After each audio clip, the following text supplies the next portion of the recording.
Hi, it's Leanne from Nurture Weight Loss, your healthy weight loss coach. How you going? Hey, today's day three. I was gonna say day four, day three of our Power Up, Level Up, Woman Up challenge. Yeah, so we're going to talk about, again, we've talked about a couple of things already. We've talked about confidence, acting in confidence, and what it takes to be to feel powerful. And we've talked about some of the things that don't make us feel so powerful. I've got some tasks for you today, but today is about overwhelm, right? Because I talk a lot about overwhelm, especially when I was, a bit younger with young small boys. I found sometimes the overwhelm of you'd sit around and look at everything you had to do because you're trying so hard to keep everything normal, right? But you couldn't keep up, and you didn't kind of.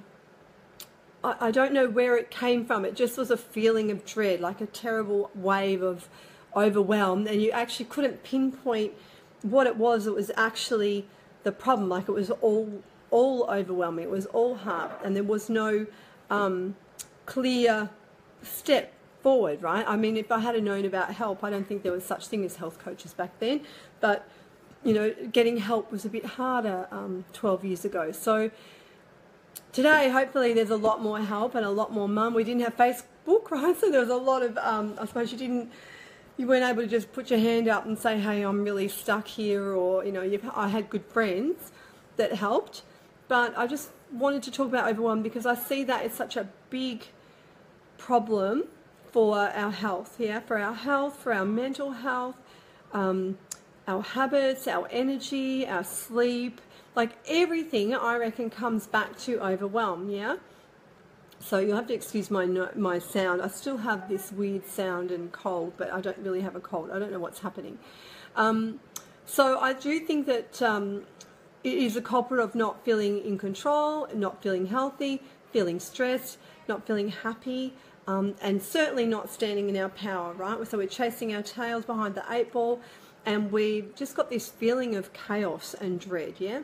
So it's not a very nice place to be if you're feeling overwhelmed. It is, however, can I say, I do think it's normal, right? It's normal. We all experience it. I think sometimes it is our perception. If we're already tired and fatigued, looking after kids, and working and juggling, maybe it's also a little bit to do with the way we're seeing a situation. Yeah, so overwhelm can be reduced by the way we look at a situation, the way we perceive it, the way we're reacting. Yeah, so probably a lot to do with the way we react to it, right? Rather than dust ourselves off and go, okay, we'll be all right. I'll be all right. So what I want to talk about was naming and shaming it, right? So if you can see what's overwhelming you, like if I'm talking to a client, we'll talk about what is actually happening in their day, where they're feeling overwhelmed, what things are going on that's making them feel that way, yeah? So we can try and nut out what's happening so we can change it or reduce it, replace it, swap it, remove it. Whatever it is that's causing that, there's obviously a better way. There's always a better way, right? So my question is, where's it coming from, and can we name it? Yep. Is it more of a physical thing, right? Is it just repeating habits that are no longer helping us? Is it our own beliefs, like we're our own worst enemies, right? When it comes to our own beliefs as to how we think something should be happening, how we expect it to be, enforcing unrealistic expectations on ourselves, especially as mums. We think we're trying to do the best we can, and trying to act a certain way, right? Because we think it should happen that way. There's a lot of, I would say, mental overwhelm where we actually are overthinking, thinking the worst, predicting what could happen. There's a lot of anxiety around that kind of thing. So overwhelm does cause anxiety as well because, we're way ahead of ourselves. Sorry about that. We're way ahead of ourselves. Thinking the worst, predicting what's going to happen, worrying about something that hasn't happened, may not even happen, yeah? So there's that kind of overwhelm where we actually have created it ourselves with a little bit of tiredness and fatigue thrown in. And then there's the physical overwhelm. So that's where we're doing activities that are just not helpful, right? We're doing things we don't want to do. We're doing things from a lack of energy, and we're exhausted. So it's a nightmare for our mental health and our bodies, right? Our bodies are not able to do that. So that sometimes we get sick because your body goes, I've had enough, right? So you have to be realistic about what you need to get done. I think a lot of it is the way we look at a situation and the way we're reacting, right? So you do need to not overcommit to things. So looking at what we can change in your day and how we can do things differently, yeah? I'm just going to roll down here for a minute. What have I done? I put the phone in the way of the thing. That's handy, isn't it? Hang on a minute. I'm going to talk to you about the tasks that we've got planned for today to work on these things. So if you can identify in your day how you feel in your day and look at the obvious ways to reduce the overwhelm, right? So swapping, we talked about swapping habits, removing something that doesn't really need to be done, outsourcing. Maybe that's something that your family can help with, or friends, or, if it's something you're trying to get done, maybe it might be worth outsourcing to someone else. Reframing our thoughts. So, we don't have to believe everything we think. That's right. We don't have to believe everything we think, yeah. So, we need to reframe our thinking, yeah. If we're worrying about things and expecting things to be done a certain way that are just not realistic, right? We're busting our nut and you're not getting anywhere. That overwhelm is just created by our thoughts, right? Our beliefs.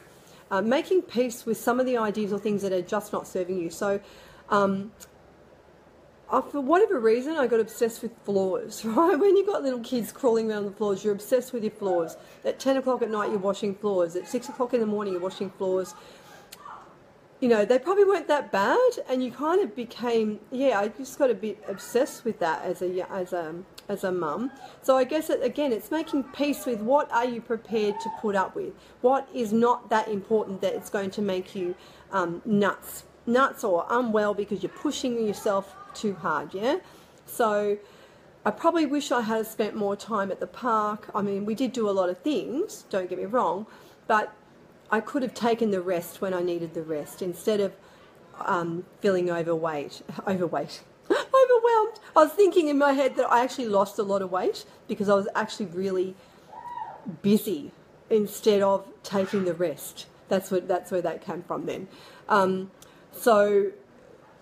Sitting down when you need to, sleep when your baby's sleeping. All the obvious stuff that we resist because we want to be the perfect mum, right? We want to get everything done. We want the house tidy. You're better off making peace with things. If the washing isn't folded up, you know what? It'll get done eventually, right? There's going to be plenty more washing. So it's just challenging your old ways. If there are things that you can do differently, habits that you've always done that maybe you can question and go, well, okay, I probably could make that different and do that differently. So I've come up with some ways to reduce the overwhelm, apart from questioning your own thinking, which is a really big thing, mind you. I'm not saying it's not normal. We all get overwhelmed, and I know a lot of mums are actually back at work very quickly, right? So I had the luxury of not doing that. I did try and work part-time, but there's some mums that are out there from less than 6 months on. So it's not like it's easy. I know I'm not saying it's easy. But self-care is the biggest tool you're going to have for feeling amazing and keeping that going, because it's a long period of time, right? It's a long time before they're independent. So, it sounds great at the start when you're trying to make everything happen and doing it as the best you can, doing all the swimming lessons and doing all the things that you have to do to be a good mummy and to do what you're doing best for your child. But sometimes, and even for working women that are really busting their nut, they're trying to put in long hours, they're not getting enough movement, they're not eating well, they're skipping meals. Whatever you're doing, you're just adding to your overwhelm. You're trying to save time, but at the same time you're actually adding to your overwhelm because you're not going to be healthy and you're not going to cope as well as someone that's actually taken the time they need out. So 10-minute mini breaks. It doesn't have to be 10 minutes even, 5 minutes. So using self-care, whether that's getting a cup of tea, walking around the block, calling a friend, looking at Facebook only for a little while, otherwise that's a long distraction. But using self-care, right? Honouring your time, honouring yourself and your energy, right? So having a rest. one of the things that I have noticed with women that are overwhelmed is trying to see the nice moments, right? The joy and the small stuff, because you're so busy you're fobbing them off. So I want you to look for more small enjoyment moments. I've got kids home today, by the way. They've got curriculum. We've had school interviews today. So that's what all the yelling is. Sorry, I should have apologised for that earlier. The kids are home and they're on their computers and they're yelling and screaming because that's how you play games these days. I don't know. Anyway, looking for small enjoyable moments, right? So the more that you notice them, the more there will be. There'll be more of them. If you're going to fob them off and you're too busy to even notice them, you're going to miss it, right? And those moments of enjoyment or joy is mindfulness, right? So we're using mindfulness just to be present. To be present is probably the key factor in reducing your overwhelm, right? If you can be present in the moment that you have, whether you're playing with your child, whether you're reading a book, whether you're watching a movie, whatever it is, try not to keep drifting off in your mind to somewhere else. Try and come back to where you are right now and enjoy that moment, what you're doing right then, yeah? That is a really big, powerful message for overwhelm. If you can do that, you can reduce overwhelm, yeah?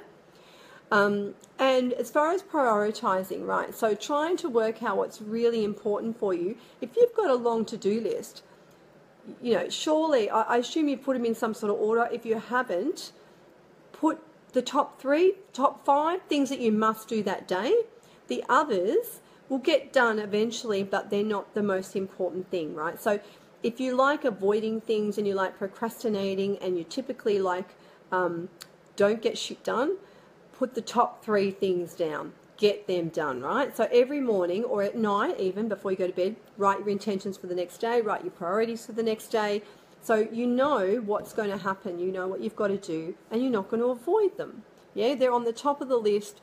The rest, it may look like a lot, but if you coloured them with a texture, like a highlighter, you might find that most of that page is in orange or yellow. It doesn't have to be done today, right? So try and prioritise what you've got to get done. I don't know if I did any more tasks than that. I think I just came up with 3. I'm trying not to overload you with ideas, but I do want to give you some ideas of how to move forward.